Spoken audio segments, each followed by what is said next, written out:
हिंदुस्तान के एक सुनसान और घने जंगल के बीचों बीच, जहाँ कोई आता जाता नहीं था, एक खूबसूरत और जवान लड़की अकेली एक पेड़ के नीचे रहती थी। एक शाम जब लड़की पेड़ के नीचे घास पर बैठी थी, उसने देखा कि वहाँ से एक साधु गुजर रहा है। लड़की काफी अरसे से तन्हा थी और अब उसका सब्र जवाब दे चुका था।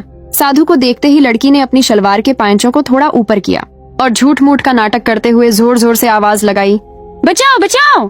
साधु भागता हुआ उस लड़की के पास आया और कहा, क्या हुआ तुम्हें? लड़की बेताबी से साधु की तरफ देखती रही और फिर बोली, जरा देखो, मेरे पाँव में बहुत दर्द हो रहा है। साधु बोला, मैं एक साधु ही हूँ, तुम परेशान मत हो, अभी देखता हूँ। और जैसे ही साधु ने लड़की के पाँव को छुआ, लड़की को एक अजीब सा सुकून मिला। वह साधु के चेहरे की तरफ देखती रही, जैसे वह कुछ और ही चाहती हो। साधु ने थोड़ी देर उसके पाँव दबाए और फिर कहा, तुम्हारा पैर तो बिल्कुल ठीक है, कोई मसला नहीं है। साधु ने कहा, लेकिन क्यों? लड़की ने कहा, मैं एक जवान लड़की हूँ और काफी अरसे से अकेली हूँ, मुझसे अब और सब्र नहीं होता, तुम यहाँ मेरे साथ रात गुजार लो। साधु जैसे ही गुस्से में वहाँ से उठकर जाने लगा, लड़की साधु की तरफ बढ़ी और उसका हाथ पकड़ लिया। नहीं, मैं तुम्हें अब ऐसे ही नहीं जाने दूंगी, मैं बहुत वक्त से इंतजार कर रही हूँ, तुम्हें मेरे साथ रुकना ही होगा। साधु को समझ नहीं आया कि एक जवान लड़की मुझ बूढ़े के साथ क्या करना चाहती है, लेकिन जैसे ही साधु ने लड़की के चेहरे की तरफ देखा तो लड़की को देखकर उसे एक अजीब सा सुकून मिला।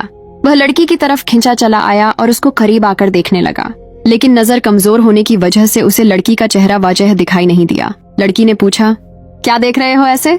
साधु ने कहा, तुम्हारा चेहरा मुझे ठीक से दिखाई नहीं दे रहा, लेकिन तुम्हारे पास आने से मुझे एक अपनायत सी महसूस हो रही है। लड़की के चेहरे पर थोड़ी सी खुशी आ गई, जैसे वह अपने मकसद में कामयाब हो रही हो। अब मेरे पास रुक रहे हो ना? साधु थोड़ी देर खामोश रहा और फिर बोला, अब इस अंधेरे जंगल में रात के वक्त मैं कहाँ जाऊंगा, रात ही गुजार लेता हूँ। लड़की दिल ही दिल में मुस्कुराई, जैसे उसके तीर सही निशाने पर लग रहे हों। लड़की और साधु वहीं घने जंगल में पेड़ के नीचे घास पर बैठ गए। लड़की ने साधु से कहा, मैं यही घास पर सोती हूँ, क्या तुम भी सो जाओगे? साधु बोला, तुम जहाँ जगह दोगी मैं सो जाऊंगा। लड़की के चेहरे पर थोड़ा सुकून आया और उसने साधु से कहा, हम दोनों यही घास पर सो जाते हैं। साधु की आंख लग गई और वह सो गया, लेकिन लड़की न सो पाई। वह साधु की तरफ प्यार भरी निगाहों से देखती रही। फिर लड़की ने अपने आप से कहा, ये ऐसे नहीं मानेंगे, इनका दिल आहिस्ता आहिस्ता करके बहलाना होगा।